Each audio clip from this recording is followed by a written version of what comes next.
இறுதியாக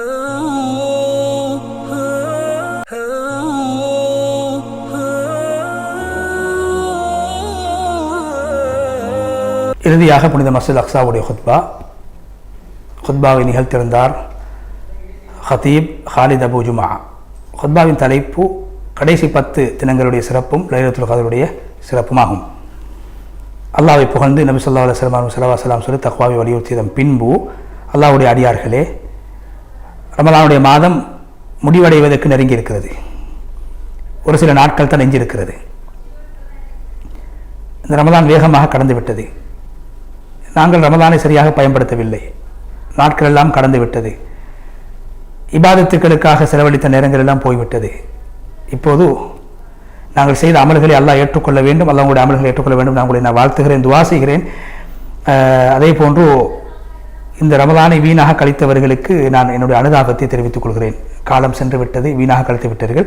ரமலானுடைய ஒரு பகுதி, முழுமையான ஒரு பகுதி சென்று விட்டது. எனவே இருக்கக்கூடிய சந்தர்ப்பத்தை பயன்படுத்திக் கொள்ளுங்கள். இந்த ரமலான் என்ற கதவு மூடப்படுவதற்கு முன்னால் திறந்திருக்கக்கூடிய இந்த கதவை பயன்படுத்திக் கொள்ளுங்கள். யா அல்லாஹ், இந்த ரமலானில் எஞ்சிருக்கக்கூடிய பகுதிகளை முழுமையாக அடையக்கூடிய சந்தர்ப்பத்தை எங்களுக்கு தருவாயாக என்று துவா செய்துவிட்டு, நோன்பாளிகளே, கடைசி ரமலானுடைய 10 தினங்கள் எங்களை முன்னோக்கி கொண்டிருக்கிறது. ரஹ்மத், மக்ஃபிரத், நரக விடுதலை உடைய பகுதி. முயற்சி செய்ய வேண்டிய, தீவிரமாக செயல்பட வேண்டிய, அல்லாஹ்வுடைய நெருக்கத்தை அடைவதற்காக வேண்டி நாங்கள் தீராக உழைக்கக்கூடிய ஒரு சந்தர்ப்பத்தை நாங்கள் நெருங்கி கொண்டிருக்கிறோம். அல்லாஹ்வுடைய அந்த ரஹ்மத் என்ற மலையில் நலையக்கூடிய சந்தர்ப்பத்தை நாங்கள் நெருங்கி கொண்டிருக்கிறோம். அல்லாஹ்வுடைய கொடையை நாங்கள் பெற வேண்டிய சந்தர்ப்பத்தை நெருங்கி கொண்டிருக்கிறோம். நபி ஸல்லல்லாஹு அலைஹி வஸல்லம் அவர்கள் இஅ்திகாஃபில் இருப்பார்கள். அதிகமாக இபாதத்துகளில் ஈடுபடுவார். தொழுகை, திக்ர், குர்ஆன் திலாவத் போன்ற அமல்களிலே இந்த கடைசி 10 ஈடுபட்டிருக்கிறார்கள். ஆயிஷா ரலியல்லாஹு தஆலா அன்ஹா சொன்னார், நபி ஸல்லல்லாஹு அலைஹி வஸல்லம் கடைசி 10 அடைந்தால் தன்னுடைய வேஷ்டியை வேகமாக இறுக்கி கட்டி இரவை முழுமையாக ஹயாத்தாக்கி மனைவிமார்களை எழுப்பி விடுவார்கள். அல்லாஹ்வுடைய அடியார்களே, கடைசி 10 நாங்கள் மிகவும் வலியுறுத்த வேண்டிய ஒரு விடயம் தான் லைலத்துல் கத்ருடைய இரவு இருக்கிறது. 1000 மாதங்களை விட சிறந்தது. அல்லாஹ் தஆலா அது மாதம் 1000 மாதங்களை விட சிறந்தது என்று குர்ஆனிலே குறிப்பிட்டிருக்கிறார். சூரா அல் கத்ர் 3வது வசனம். ஒரு முஸ்லிம் அதை அடைவதற்காக வேண்டி முயற்சிக்க வேண்டும். லைலத்துல் கத்ருடைய இரவை அடைய வேண்டும் என்பதற்காக வேண்டி அல்லாஹ் தஆலாவுடைய தூதர் நபி ஸல்லல்லாஹு அலைஹி வஸல்லம் சொன்னார்கள், யார் லைலத்துல் கத்ருடைய இரவை ஈமானோடும் நம்பிக்கையோடும் கழிப்பார்களோ, செலவழிப்பார்களோ, வணங்குவார்களோ, அவருடைய முந்தைய பாவங்கள் அனைத்து மன்னிக்கப்படும். அதே போன்று யார் ரமலானுடைய மாதத்தில் நோன்புகளை அல்லாஹ்வை நம்பியவர்களாகவும் நன்மை ஆதரவு வைத்தவர்களாகவும் பிடிப்பார்களோ அவருடைய முந்தைய பாவங்கள் மன்னிக்கப்படும். அல்லாஹ்வுடைய அடியார்கள், நோன்பாளிகளே, நாம் மனிதர்களுக்கு லைலத்துல் கத்ருடைய இரவை ஞாபகப்படுத்துகிறோம். அவருடைய ஹைர்களை, நனவுகளை, பரக்கத்துகளை நாங்கள் ஞாபகப்படுத்துகிறோம். எனவே அதே நேரத்தில் நாங்கள் மிக முக்கியமான ஒரு விடயத்தை நாங்கள் விளங்கிக் கொள்ள வேண்டும். சுட்டிக்காட்ட விரும்புகிறேன். என்னவென்றால், அன்பு, பாசம், ஒற்றுமை, ஐக்கியம் எங்களுக்கு மத்தியில் ஏற்பட வேண்டும். இது முக்கியமான ஒரு பகுதியாக இருக்கிறது. பிரச்சனைகள், வீணான வம்பு, வழக்கு, சர்ச்சைகள், சண்டைகள், கருத்து மோதல்கள், இது போன்ற விடயங்கள், விரோத செயல்கள், நாசகார செயல்கள், எங்களை பிரிக்கக்கூடிய, இந்த உம்மத்தை பிரிக்கக்கூடிய விடயங்களை விட்டு நாங்கள் தூரமாக வேண்டும். அதே போன்று சாமி சொன்னார்கள், நபி ஸல்லல்லாஹு அலைஹி வஸல்லம் அவர்கள் லைலத்துல் கத்ருடைய இரவு சம்பந்தமாக எங்களிடம் சொல்வதற்கு வந்த போது 2 சகோதரர்கள் சண்டை பிடித்துக் கொண்டிருந்தார்கள். அப்போது நபி ஸல்லல்லாஹு அலைஹி வஸல்லம் சொன்னார்கள், லைலத்துல் கத்ருடைய இரவு இதுதான் என்று உங்களுக்கு சொல்வதற்காக வேண்டி வந்தேன். 2 பேர்கள் சண்டை பிடித்த காரணத்தினால் அந்த இரவு எது என்பதை அல்லாஹ் உயர்த்தி விட்டான், மறக்கடிக்க செய்து விட்டான், எனக்கும் தெரியாமல் போய்விட்டது என்று 2 பேர்களுடைய சண்டை தான் அந்த லைலத்துல் கத்ருடைய ரஹ்மத்தையும் பரக்கத்தையும் அடைவதற்கு தடையாக மாறியது. எனவே அது ஹைராக இருக்கும். நீங்கள் கடைசி குறிப்பாக 27வது தினம், 29வது தினம், 25வது தினங்களிலே தேடுங்கள் என்று நபி ஸல்லல்லாஹு அலைஹி வஸல்லம் வலியுறுத்தினார். எனவே அல்லாஹ்வுடைய அடியார்களே, தலாஹி என்று ஹதீஸிலே ஒரு வார்த்தை பாவிக்கப்பட்டிருக்கு. வார்த்தை பிரயோகம் தலாஹி என்றால் என்ன? சண்டை பிடிப்பது, வாய் தர்க்கத்தில் ஈடுபடுவது, கருத்து மோதலில் ஈடுபடுவதாகும். நபி ஸல்லல்லாஹு அலைஹி வஸல்லம் அவர்கள் இந்த முஸ்லிம்களுக்கு லைலத்துல் கத்ர் இரவை காட்டித் தருவதற்காக வந்தார்கள். 2 பேர்கள் சண்டை பிடித்த காரணத்தினால் அந்த பாக்கியம் இல்லாமல் போய்விட்டது. எனவே 2 பேர்கள் சண்டை பிடிப்பதால் ஒரு விடயம், ஒரு பாக்கியம் இல்லாமல் போனதென்றால் நாங்கள் சண்டை சச்சரவு ஈடுபடுகின்ற போது நிறைய நனவுகளை விட்டு நாங்கள் தூரமாக ஆகிவிடுவோம். எனவே இந்த சண்டை சச்சரவு என்பது ஒற்றுமையின்மை இல்லை என்பது ஒரு பாவமாகும். அதுக்கு ஒரு தண்டனை இருக்கிறது.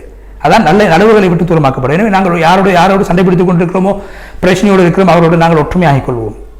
ஒற்றுமையாக துஆக்கள் ஏற்றுக்கொள்ளப்படக்கூடிய இந்த புனிதமான மாதத்திலே சமாதானமாகிக் கொள்வோம். சகோதரத்துவத்தை பாதுகாத்துக் கொள்வோம். ஷைத்தானுக்கு வழி வைக்க வேண்டாம். பிரச்சனைகளின் மூலமாக ஷைத்தானுக்கு நீங்கள் வழியை திறந்து கொடுக்க வேண்டாம். அல்லாஹ் தஆலா குர்ஆனில் சொல்ற, முஃமின்கள் என்பவர்கள் சகோதரர்கள், உங்களுக்கு மத்தியில் ஏதாவது பிளவுகள் ஏற்பட்டால் நீங்கள் ஒற்றுமை, ஐக்கியத்தை ஏற்படுத்துங்கள், அல்லாஹ்வை பயந்து கொள்ளுங்கள், உங்களுக்கு அல்லாஹ்வுடைய ரஹ்மத் கிடைக்கும். நபி ஸல்லல்லாஹு அலைஹி வஸல்லம் சொன்னார்கள், முஃமின்கள் என்பவர் முஃமினுக்கு ஒரு கட்டிடத்தை போல, எப்படி ஒரு கட்டிடத்தோடு கல்லுக்கு மேல இன்னொரு கல் சேர்ந்து இணைந்து இருக்கிறது, அது போன்ற ஒற்றுமையாக இருக்க வேண்டும். நோன்பாளிகளே, இந்த ரமலானுடைய மாதம் எங்களுக்கு வலியுறுத்தக்கூடிய முக்கியமான பகுதி என்னவென்றால், ஒருவர் இன்னும் ஒருவருக்கு உதவி செய்வது, ஒருவருக்கு ஒரு பரஸ்பரம் உதவியாக இருப்பது, சதக்கா செய்வது, அல்லாஹ்வுடைய பாதையில் நல்ல விடயங்களை செலவழிப்பது. நபி ஸல்லல்லாஹு அலைஹி வஸல்லம் ரமலானுடைய மாதத்தில் தீவிரமாக சதக்காக்களை கொடுப்பார்கள்.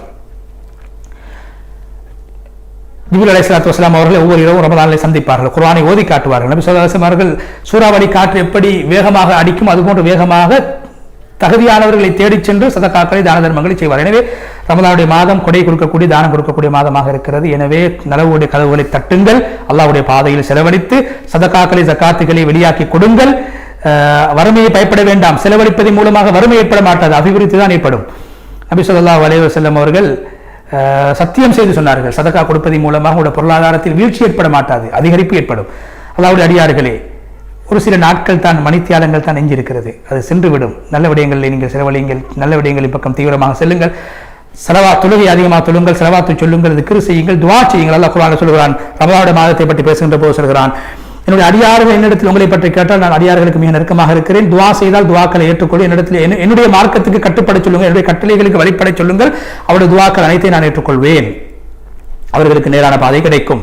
எனவே உங்களுக்கு மத்தியிலே ஐக்கியத்தை ஏற்படுத்திக் கொள்ளுங்கள், தௌபா செய்யுங்கள், பாவமான விடயங்களுக்கு தூரமாக நல்ல விடயங்களை நீங்கள் தீவிரமாக செய்து வாருங்கள் என்று சொல்லி துஆவை செய்து இறுதியாக இந்த ரமதானுடைய, அதாவது இரண்டாவது ஹுத்பாவிலே ஹத்தீப் அவர்கள் ரமதானுடைய மாதம், நபி ஸல்லல்லாஹு அலைஹி வஸல்லம் அவர்கள் சொன்னார்கள், ரமதானுடைய மாதம் வந்த நேரத்திலே இந்த மாதம் உங்களிடத்தில் வந்திருக்கு, இதிலே 1000 மாதங்களை விட சிறந்த ஒரு இரவு இருக்கிறது. யாருக்கு அந்த 1000 மாதங்களோட சிறந்த இரவை அடையக்கூடிய சந்தர்ப்பம் கிடைக்கவில்லை அவர் பாக்கியசாலி, யார் அடைகிறாரோ அவர் பாக்கியசாலி, அவருக்கு எல்லா நலவும் கிடைத்ததுக்கு சமன்.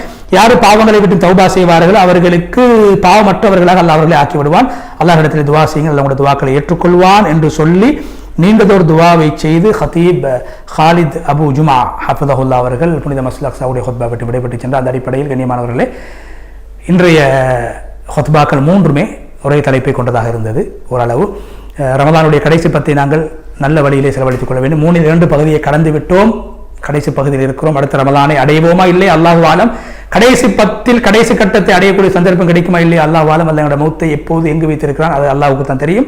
சென்ற ரமலானில் எங்களோடு வாழ்ந்த எத்தனை பேர் மரணித்து மன்னரையிலே வாழ்ந்து கொண்டிருக்கிறார், அதை நாங்கள் உணர்ந்து எங்களுடைய வாழ்க்கையுடைய கடைசி ரமலானாக இருக்கலாம், கடைசி 10ஆக இருக்கலாம், கடைசி லைலத்துல் கத்ர் இரவை சந்திக்கக்கூடியதாக இருக்கலாம் என்ற அச்சத்தோடு உணர்வோடு எஞ்சிருக்கக்கூடிய நாட்களை கழித்து அல்லாஹ்வுடைய ரஹ்மத்தை மக்ஃபிரத்தை நரக விடுதலை பெற்றுக் கொள்வோம். அந்த அடிப்படை நிகழ்ச்சியை பார்த்துக் கொண்டிருக்கக்கூடிய நேர்களாக உங்களுக்கு அல்லாஹ் ரஹ்மத் செய்ய வேண்டும் என்றும் உங்களுடைய நோன்புகள் அனைத்தையும் அல்லாஹ் ஏற்றுக்கொள்ள வேண்டும் என்ற துஆவுடனும் உங்களுக்கு நன்றி தெரிவித்தவனாக சகோதரர் ரிஸ்வான் அவர்களுக்கும் என்னுடைய நன்றிகளை துஆக்களை நாங்கள் முன்வைத்து விடைபெற்றுச் செல்கிறோம். இன்னும் ஒரு மனாபி இஸ்லாம் நிகழ்ச்சியோட உங்கள் அனைவரை மீண்டும் சந்திக்கும் வரை விடைபெற்றுச் செல்கிறோம்.